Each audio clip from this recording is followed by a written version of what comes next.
Алаш автономиясы 1917-1920 жылдар.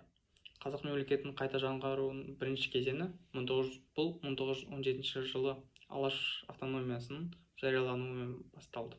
Алашорда қазақ халқының тәуелсіздігін қорғауға бағытталған болатын. Алаш қозғалысының лидерлері Әлихан Бөкейхан, Ахмет Байтұрсынұлы, Міржақып Дулатұлы сияқты тұлғалар қазақтардың саяси және мәдени тәуелсіздігін құрауға тырысты.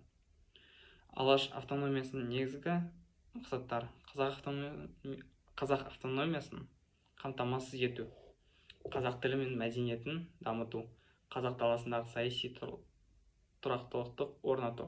Алашорда үкіметі Ресейдегі азаматтық соғыс кезінде өз қызметін жүргізді. Бірақ 1920 жылы кеңес үкіметінің құрылуына байланысты Алаш автономиясы таратылды. Қазақ АКСР-ның құрылуы 1920-1936 жылдар. Екінші кезең 1920 жылы Қазақ автономиялық кеңестік социалистік республикасының құрылуы, қысқа Қазақ АКСР.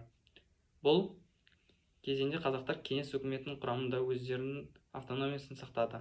Қазақ АКСР бұл қазақ халқының мемлекеттік дәстүрлерін сақтауға бағытталған маңызды қадам болды.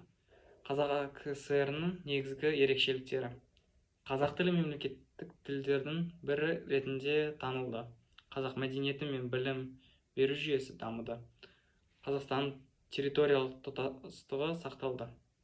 Қазақ КСР-ның құрылуы 1936-1991 жылға дейін. 1936 жылы Қазақ кеңестік социалистік республикасы құрылды. Бұл қазақ халқының мемлекеттік дәстүрін сақтауға мүмкіндік берді. Қазақ КСР кеңес одағының құрамындағы ең үлкен республикалардың бірі болып саналды. Қазақ КСР-ның негізгі ерекшеліктері: Қазақстанның территориясы кеңейтілді, өнеркәсіп, ауыл шаруашылығы дамыды, қазақ мәдениеті мен білімі нығайды. Бірақ кеңес үкіметі кезеңінде қазақ халқының дәстүрлері мен тілінде қатысты шектеулер де болды. Мысалы, қазақ тілі орыс тілінің ықпалына ұшырады, ал дәстүрлі мәдениет кеңес идеологиясына бағытынан болды. Қазақ мемлекетінің қайта жаңғыруының маңыздылығы. Қазақ мемлекетінің қайта жаңғыру кезеңдері бұл қазақ халқының тәуелсіздігі мен мемлекеттік дәстүрлерін сақтауға бағытталған күресінің нәтижесі.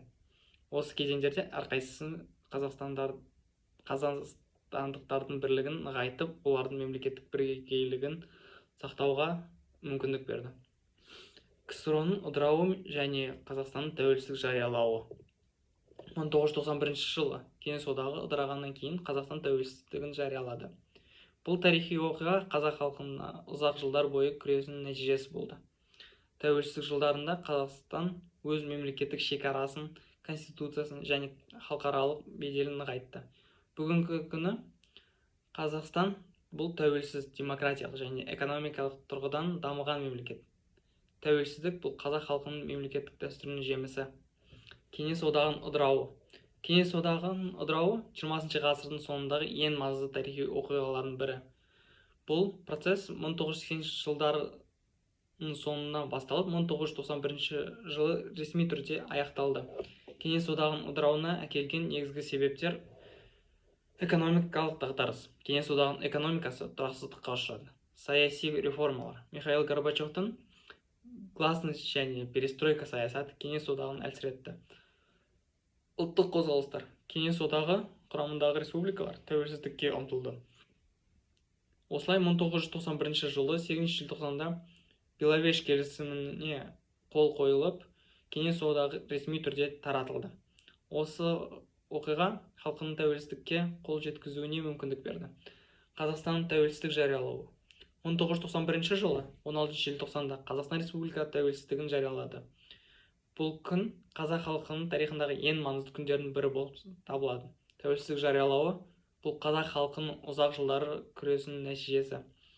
Тәуелсіздік жылдарында Қазақстан өз мемлекеттік шекарасын, конституциясын және халықаралық беделін нығайтты. 1993 жылы Қазақстанның бірінші конституциясы қабылданды. 1995 жылы қазіргі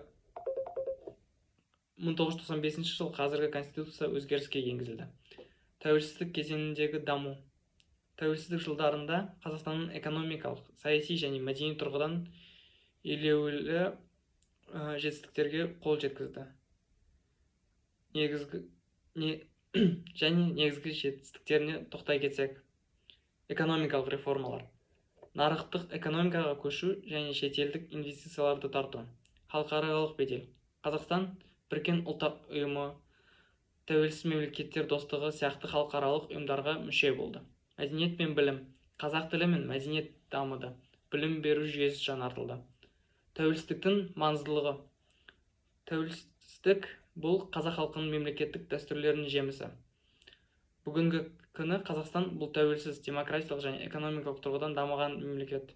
Тәуелсіздік қазақ халқының бірлігін нығайтып, оның болашағын үшін жаңа мүмкіндіктер ашты. Қорытындылай келе, қазақ мемлекеттік дәстүрлері бұл халқымыздың тарихи тәжірибесінің нәтижесі. Ежелгі заманнан бастап қазіргі күнге дейін қазақтар өз мемлекеттік бірегейлігін сақтап, қазақ хандығы, алаш автономиясы, кеңес үкіметі кезеңі және тәуелсіздік жылдары, осының бәрі біздің мемлекетіміздің дамуының маңызды кезеңдер болып табылады. Бүгінгі күні Қазақстан тәуелсіздігі мен болашағы осы дәстүрлерге негізделген.